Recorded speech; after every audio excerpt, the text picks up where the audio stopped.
নমস্কাৰ এই মুহূৰ্তত জনাইছো অসমৰ প্ৰত্যেকগৰাকী জনসাধাৰণৰ বাবে কেইবাটা গুৰুত্বপূৰ্ণ খবৰ।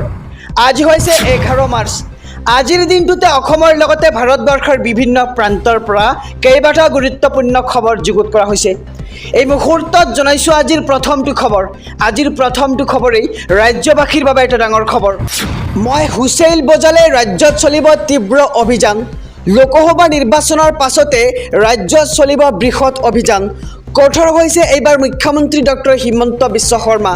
জুৱা, তীৰ, লটাৰী এইবোৰ সামাজিক ব্যাধি অতি সোনকালে বন্ধ কৰিম। ৰাজ্যজুৰি অভিযান চলাব অসম আৰক্ষীয়ে। মই হুঁচেইল বজালে ৰাজ্যত চলিব তীব্ৰ অভিযান, এই মন্তব্য কৰে ৰাজ্যৰ মুখ্যমন্ত্ৰীগৰাকীয়ে। আৰু লোকসভা নিৰ্বাচনৰ পাছতে ৰাজ্যত চলিব এক বৃহৎ আকাৰৰ অভিযান। আৰু এইবাৰ কঠোৰ হৈছে মুখ্যমন্ত্ৰী ডক্টৰ হিমন্ত বিশ্ব শৰ্মা। জুৱা, তীৰ আৰু লটাৰী এইবোৰ সামাজিক ব্যাধি অতি সোনকালে বন্ধ কৰিম বুলি মন্তব্য কৰে মুখ্যমন্ত্ৰীগৰাকীয়ে। এই মুহূৰ্তত জনাইছোঁ আজিৰ দ্বিতীয় নম্বৰ খবৰটো। কাক লৈ মুখ্যমন্ত্ৰী ডক্টৰ হিমন্ত বিশ্ব শৰ্মাৰ ডাঙৰ মন্তব্য। আন্দোলন হ'ব লাগিছিল কা বিল সদনত উত্থাপনৰ সময়ত। 2 বছৰ 8 মাহ আগতেই বলবৎ হ'ল কা। এতিয়া কা বলবৎ হোৱাৰ পিছত আন্দোলন কৰি কি লাভ। এই মন্তব্য ৰাজ্যৰ মুখ্যমন্ত্ৰীগৰাকীৰ। দল সংগঠনে দিব পাৰে নিয়ম, কিন্তু ৰাজনৈতিক দলে বন্ধ দিলে নিৰ্বাচনী আয়োগত খবৰ দিয়া হ'ব। আৰু অসমখনত হুলস্থুল কৰি অসমখন কিয় বেয়া কৰিব লাগে বুলি মন্তব্য কৰে ডক্টৰ হিমন্ত বিশ্ব শৰ্মাই। আৰু 40 দিনত 90,000 কোটি টকাৰ কাম হৈছে অসমখনত, আৰু নিজৰ ঘৰখনত নিজে কিয় জুই লগাব লাগে। এই মন্তব্য কৰে ৰাজ্যৰ মুখ্যমন্ত্ৰী ডক্টৰ হিমন্ত বিশ্ব শৰ্মাই। আৰু 2 বছৰ আগতে হৈ যোৱা আইনৰ বাবে জুই লগোৱাৰ যুক্তি নাই। কাক লৈ মুখ্যমন্ত্ৰী ডক্টৰ হিমন্ত বিশ্ব শৰ্মাৰ ডাঙৰ মন্তব্য আমি আকৌ জনাবলৈ যত্ন কৰিছোঁ।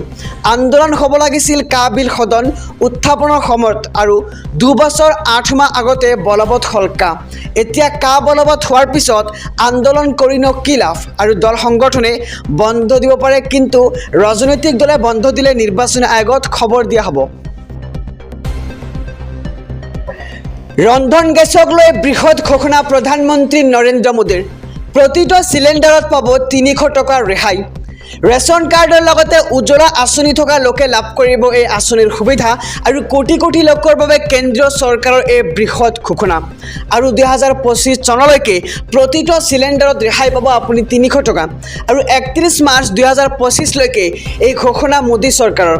আৰু ৰন্ধন গেছক লৈ বৃহৎ ঘোষণা কৰিছে এইবাৰ প্ৰধানমন্ত্ৰী নৰেন্দ্ৰ মোদীয়ে। প্ৰতিটো চিলিণ্ডাৰত পাব আপুনি 300 টকাৰ এক বিশেষ ৰেহাই। আৰু ৰেচন কাৰ্ডৰ লগতে উজ্জ্বলা আঁচনি থকা লোকে লাভ কৰিব এই আঁচনিৰ সুবিধা। অৰুণোদয় লাভ নকৰা সকলক লৈ মুখ্যমন্ত্ৰীৰ নতুন সিদ্ধান্ত। অৰুণোদয় আঁচনিৰ বাবে নতুনকৈ কৰিব পাৰিব আবেদন। আৰু ৰেচন কাৰ্ড থাকিলে আপুনি লাভ কৰিব মাহেকত 1250 টকা। আৰু নতুনকৈ 2,50,000 লোকক অৰুণোদয়ৰ ধন প্ৰদান কৰিব চৰকাৰে। আৰু 1250 টকা পোৱা মহিলাই লাভ কৰিব 2খনকৈ নতুন আঁচনিৰ সুবিধাও।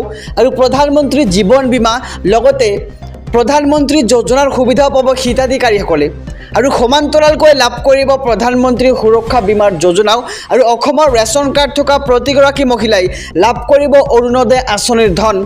আৰু অৰুণোদয় লাভ নকৰা সকলক লৈ মুখ্যমন্ত্ৰীৰ নতুন সিদ্ধান্ত যে এতিয়াৰে পৰা প্ৰতি বছৰে সলনি হ'ব অৰুণোদয় আঁচনিৰ নিয়মসমূহ। আৰু অৰুণোদয় আঁচনিৰ বাবে আপুনি নতুনকৈ কৰিব পাৰিব আবেদন।